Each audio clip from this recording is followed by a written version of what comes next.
Now to American politics abroad. President Trump is in India receiving a warm welcome from the Prime Minister and crowds in a packed stadium. But as special correspondent Neha Punia reports from Delhi, that embrace is also met with protests.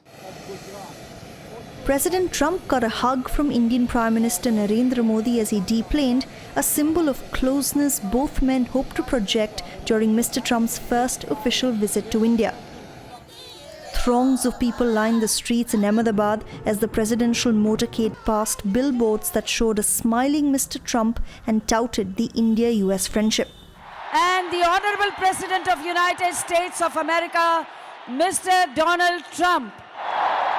The day's centerpiece was a rally with more than 100,000 people in Motera Stadium, the world's largest cricket ground. Namaste, Trump! Greeted by raucous cheers at the event called Namaste or Welcome Trump, the president heaped praise on his host. Let me begin by expressing my profound gratitude to an exceptional leader, a great champion of India, a man who works night and day for his country, and a man I am proud to call my true friend, Prime Minister Modi. He drew loud applause when he lauded India's anti-terrorism efforts. The United States and India are also firmly united in our ironclad resolve to defend our citizens from the threat of radical Islamic terrorism. The event was heavy with pageantry, but President Trump hinted a trade agreement between the two countries is imminent. And I am pleased to announce that tomorrow our representatives will sign deals to sell over $3 billion in the absolute finest state-of-the-art military helicopters and other equipment to the Indian Armed Forces. Like the president, Prime Minister Modi has built his base on populism and nationalism, and he had warm praise for his American counterpart.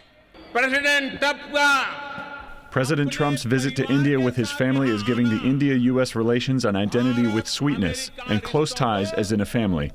Today's visit comes after President Trump hosted Modi in Houston last September. 50,000 people filled a football stadium for the event dubbed Howdy Modi.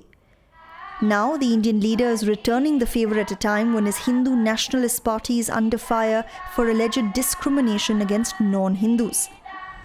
A new citizenship law passed in December opens citizenship channels for non-Muslims from neighboring countries but excludes Muslims.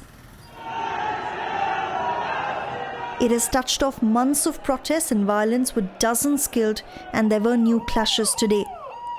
But outside the rally in Ahmedabad, excitement over President Trump's visit ran high.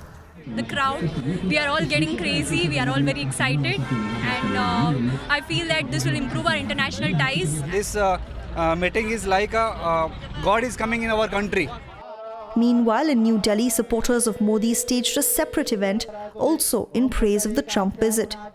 This is a sight more commonly seen in temples across India, but in this case, it's a special prayer meet organized in honor of the American President Donald Trump. You've got several priests here who've been praying, they say, for better Indo-US ties and also for the re-election of Donald Trump in the upcoming American polls. The group that's organized this prayer meet calls itself the Hindu Sena, or the Army of Hindus, and they refer to Donald Trump as their hero because they think he's the savior of all mankind. In India, we believe our guests are as good as God, and to us, Donald Trump is God. So we prayed that Trump gets more power to fight radical Islam and for Modi and Trump to become closer allies. Across the country, the welcome was not as warm. In New Delhi, protesters with the Communist Party of India held signs saying "Fascist Trump, go back." And in Kolkata, protesters burned an effigy of Mr. Trump. In the evening, the President and First Lady toured the Taj Mahal in Agra. They returned to New Delhi for the night before meetings tomorrow and the possible announcement of a trade deal. For the PBS NewsHour, I'm Neha Punia in Delhi.